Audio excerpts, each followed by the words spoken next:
Noticias relacionadas. Félix, el depredador del Estilete, viola en Oviedo a su víctima 57 tras 3 años en libertad. La plácida vida del violador de La Paz cuando no actuaba, novia, perro y café por la tarde. El chicle, las 3 vidas del monstruo, el pringao del cole, el delator y el asesino de Diana. Durante sus últimos años en prisión le llamaban el hombre invisible. Su objetivo era pasar desapercibido, no ser señalado por nadie más que su propio nombre, ya manchado 2 décadas atrás.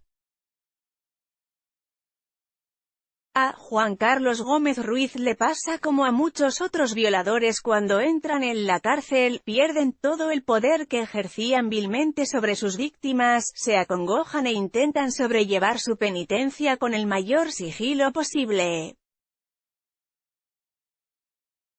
Allí dentro, repudiados por el resto de reclusos, dejan de ser alguien. Juan Carlos cumplía su condena de 271 años de prisión por violar a 13 mujeres e intentar lo mismo con otras 11. Es más conocido como el violador en serie que sembró de terror las calles de Málaga a finales del siglo pasado y a principios del actual. Entre 1997 y el año 2002, cuando le detuvieron, el cuchillo se convirtió en el único cómplice con el que contaba para humillar y vejar a sus víctimas. Ahora, un juez acaba de concederle el 3er grado penitenciario, el régimen de semilibertad. Funcionarios de la prisión de Albolote, Granada, en la que actualmente cumplía su condena, especifican a El Español que la Junta de Tratamiento del Presidio emitió un informe en contra de la puesta en libertad de este individuo. No está preparado, explican, para que lo reinserten en la sociedad. Tan solo ha cumplido 17 años del total de su condena. No es la primera vez que este depredador sexual abandona la prisión de Granada. Juan Carlos Gómez, más conocido como el violador múltiple de Málaga, ya había gozado en los últimos años de otros permisos puntuales, salidas esporádicas de fin de semana. Eso es una cosa, y otra, lo que dicen quienes le llevan años analizando en la cárcel. En la de Granada los funcionarios denuncian cada poco tiempo la precariedad en este ámbito, ya que tan solo trabajan allí 4 psicólogos para atender a 1.300 internos, pero estos casos tan particulares los tienen mirados al dedillo. Y en este caso, saben que no está preparado para salir a la calle.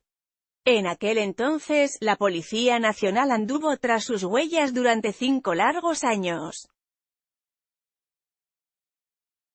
Hasta que lograron dar con él.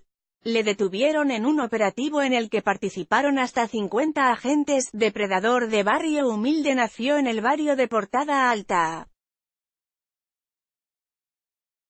Procedente de una familia humilde, se inscribió en educación física, se convirtió en profesor de gimnasia y se casó con la novia que siempre había tenido.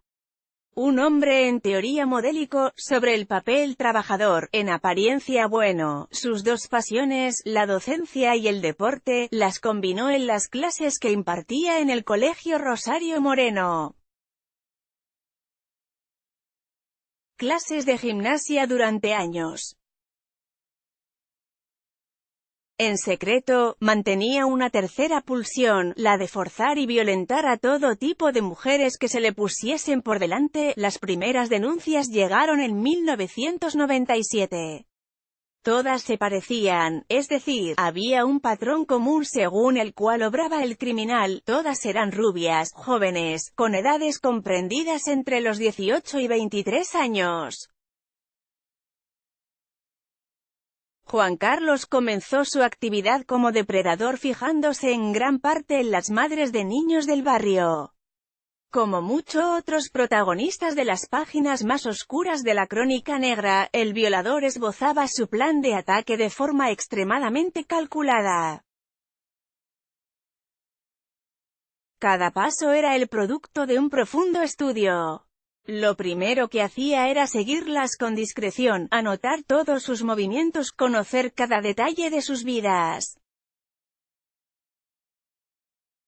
cuál era la hora a la que salían de casa, con quién lo hacían, en qué momento regresaban, cuándo solían hacerlo solas y cuándo no, incluso qué hora del día resultaría más conveniente para abordar a las víctimas en la puerta. Cubría todas estas calculadas pulsiones con una férrea máscara, una doble vida en la que los suyos, su familia, su pareja, sus amigos, en la que ninguno de ellos podía tener ni la más remota idea de lo que estaba haciendo. Su fama de aplicado, de chico bueno, jugaba en su favor.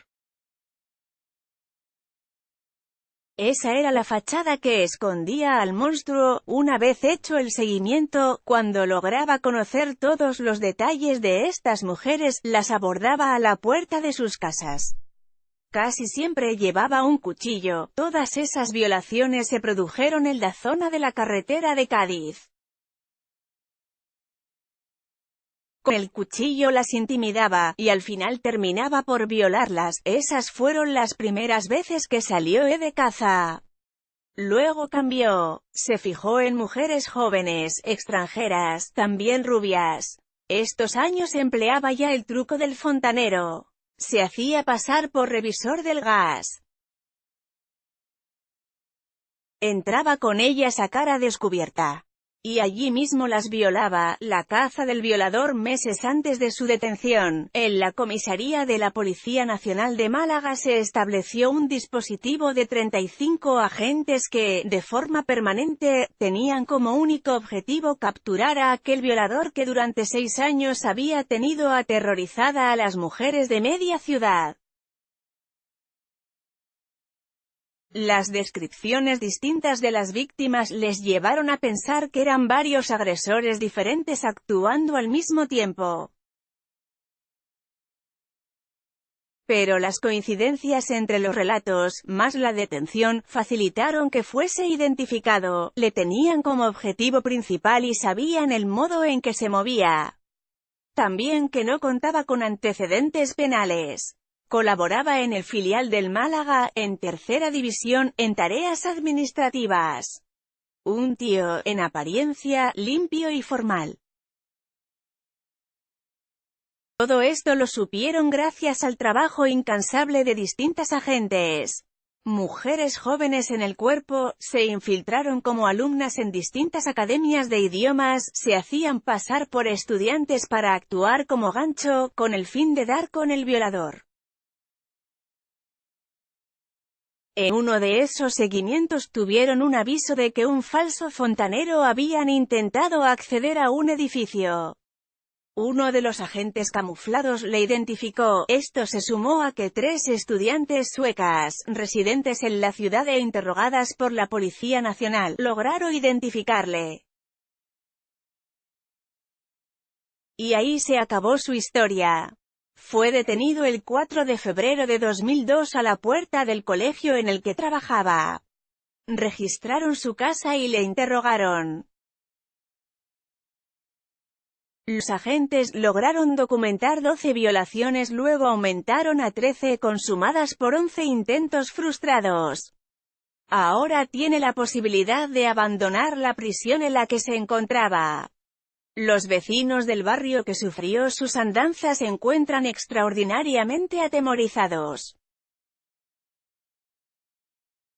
No quieren que ese hombre regrese por el lugar en el que perpetró sus crímenes.